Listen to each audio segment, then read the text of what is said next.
একটা উৎসব মুহূর্তেই পরিণত হলো শোকে। কিছুক্ষণ আগেই যে মানুষগুলো হাস্যোজ্জ্বল ছিলেন তারাই হয়ে গেলেন রক্তাক্ত মৃতদেহ।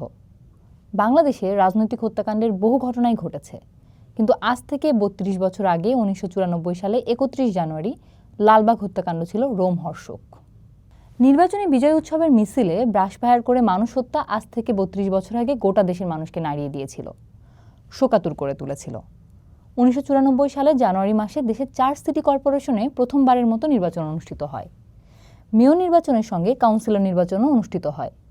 সে নির্বাচনে ঢাকা ও চট্টগ্রামে মেয়র নির্বাচিত হয়েছিলেন আওয়ামী লীগের প্রার্থী মোহাম্মদ হানিফ ও এবিএম মহিউদ্দিন চৌধুরী। হানিফের কাছে হেরে যান বিএনপির মির্জা আব্বাস ও মহিউদ্দিন চৌধুরীর কাছে হারেন মীর মোহাম্মদ নাসির উদ্দিন।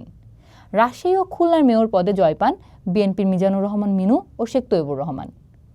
ঢাকায় মেয়র পদের সঙ্গে কাউন্সিলর পদেও জিতেছিলেন আওয়ামী লীগের বেশ কিছু প্রার্থী।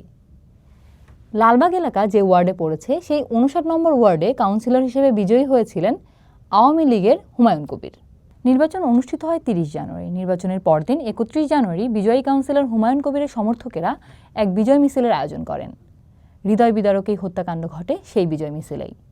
বিজয় মিছিল নিয়ে এলাকায় বিএনপি দলীয় প্রার্থীর সমর্থকদের সঙ্গে একটা সমস্যা তৈরি হয়েছিল। সেদিন মিছিলের প্রস্তুতি চলছিল সকাল থেকেই লালবাগের নবাবগঞ্জ মাঠে। রং বেরঙের ব্যানার, ফেস্টুন আর বাদ্যযন্ত্র নিয়ে হাজির ছিল হুমায়ুন কবিরের কর্মী সমর্থকেরা।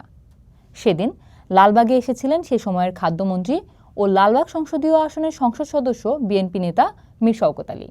সঙ্গে ছিলেন বিএনপির স্থানীয় নেতা মেজবাহ উদ্দিন সাবু। এটাও উত্তেজনা বাড়িয়ে দেয়। এক পর্যায়ে মীর শওকত ও মেজবাহ উদ্দিন এলাকা ত্যাগ করেন। হুমায়ুন কবিরের কাছে যে প্রার্থী হেরেছিলেন সেই আজিজের সমর্থকেরা এর পরপরই অস্ত্র নিয়ে ঝাঁপিয়ে পড়ে হুমায়ুন কবিরের সমর্থকদের ওপর। অস্ত্রের আওয়াজে প্রকম্পিত হয় এলাকা।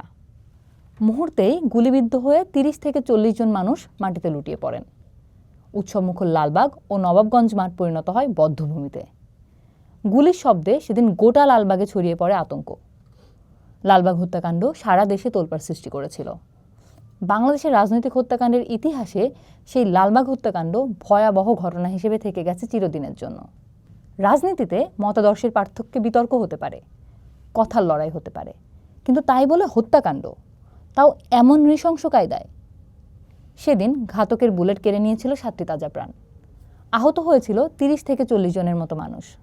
এখন প্রশ্ন হলো, লালবাগ হত্যাকাণ্ডের বিচার প্রক্রিয়াটা কেমন ছিল?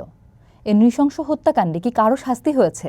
দেশব্যাপী তোলপাড়ের মধ্যে সে সময় ৫৯ নম্বর ওয়ার্ডের পরাজিত কাউন্সিলর প্রার্থী আজিজুলকে গ্রেপ্তার করা হয়েছিল, যদিও তিনি পরে জামিনে মুক্ত হয়ে যান। গ্রেপ্তার করা হয়েছিল আরও অনেককেই। মূলত এলাকায় সন্ত্রাসী হিসেবে পরিচিতদেরকেই পুলিশ গ্রেপ্তার করেছিল। দীর্ঘ বিচার প্রক্রিয়া শেষে ২০০৮ সালের ৭ মে ঢাকার জননিরাপত্তা বিঘ্নকারী অপরাধ দমন ট্রাইব্যুনালের বিচারক এটিএম মুসা এ মামলার রায় ঘোষণা করেন। মামলার রায়ে আব্দুস সালাম ওরফে মতি এবং জাহিদ হাসান ওরফে নাটকা বাবু নামের ২ আসামির মৃত্যুদণ্ড দেন আদালত। সেই সঙ্গে ৫,০০০ টাকা করে জরিমানা করা হয়।